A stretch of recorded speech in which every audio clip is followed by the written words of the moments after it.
Start. Corona साथ रोगामुळे रखडलेली जनगणनेची प्रक्रिया आता सुरू होणार आहे. तब्बल 16 वर्षानंतर ही जनगणना होणार आहे. यावेळी पहिल्यांदाच ही प्रक्रिया डिजिटल माध्यमातून केली जाईल. दुसरे महत्त्वाचे वैशिष्ट्य म्हणजे 1931 नंतर तब्बल 96 वर्षानंतर जातनिहाय जनगणना केली जाईल.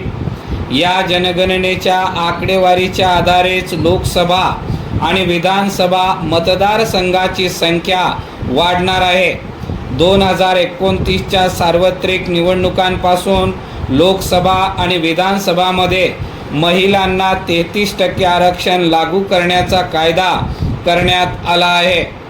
लोकसभा व विधानसभा मतदारसंघाची संख्या वाढल्यास त्या प्रमाणात महिलांचे संसद व विधिमंडळामधील प्रतिनिधित्व वाढेल. परिच्छेद.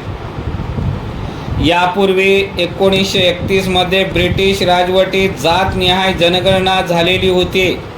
देशाला स्वातंत्र्य मिळाल्यावर 1951 मध्ये झालेल्या पहिल्या जनगणनेत जातनिहाय जनगणना न करण्याचा निर्णय पंडित नेहरू सरकारने जाणीवपूर्वक घेतला होता. 2011च्या जनगणनेपूर्वी जातनिहाय जनगणनेची मागणी पुन्हा जोर धरू लागली. इतर मागासवर्गीय समाजाला लोकसंख्येच्या तुलनेत सवलती मिळत नाहीत असा मुख्य आक्षेप होता. यातूनच तत्कालीन डॉक्टर मनमोहन सिंग सरकारने सामाजिक आर्थिक जात जनगणना केली होती. भाजप सरकारने या सामाजिक आर्थिक जनगणनेची आकडेवारी अधिकृतपणे जाहीर केली नाही. या जनगणनेत अनेक त्रुटी असल्याचे उत्तर सरकारच्या वतीने संसदेत देण्यात आले होते. परंतु 46 लाख जाती उपवर्ग असल्याची माहिती त्यातून जमा झाली होती.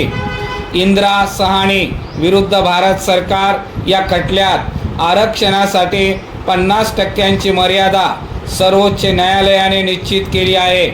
ती शिथिल करण्याची मागणी सर्वच राजकीय पक्षांकडून केली जाते. तसेच ओबीसी समाजाला सोयी सवलतीमध्ये डावलले जाते असाही आक्षेप घेतला जातो. जातनिहाय जनगणनेमुळे प्रत्येक जाती जमातीचे प्रत्यक्ष प्रमाण कळेल व त्या आधारे आरक्षणाची मर्यादा शिथिल करता येईल असा युक्तिवाद राजकीय नेते व सामाजिक संघटनांकडून केला जातो. परिच्छेद. 2021च्या जनगणनेची प्रक्रिया केंद्र सरकारने सुरू केली होती, परंतु करोना साथ रोगामुळे ती लांबणीवर टाकण्यात आली होती. 2023 पासून देशातील जनजीवन सुरळीत झाल्यापासून विरोधी पक्षांकडून जनगणनेबाबत विचारणा केली जात होती. जनगणनेची अधिसूचना बहुधा येत्या 16 जून रोजी जारी केली जाईल. जनगणना 2 टप्प्यात केली जाईल.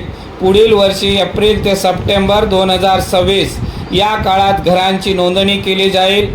त्यानंतर फेब्रुवारी 2027 मध्ये महिन्याभराच्या कालावधीत प्रत्यक्ष जनगणना केली जाईल. त्यासाठी प्रगणक घरोघरी जातील किंवा नागरिकांना जनगणनेचा पर्याय दिला जाऊ शकतो. 1 मार्च 2027 हा दिवस प्रमाण मानून तोपर्यंत मोजणीची सारी प्रक्रिया पूर्ण केली जाईल. परिच्छेद. प्रत्येक जनगणनेनंतर लोकसभा व विधानसभेच्या मतदारसंघामध्ये वाढ करण्याची तरतूद होती. पण 1976 मध्ये 42व्या घटना दुरुस्तीनुसार 2001 पर्यंत लोकसभा व विधानसभेच्या मतदारसंघाची संख्या गोठविण्यात आली. 2000 मध्ये ही मुदत 2026 पर्यंत वाढवण्यात आली.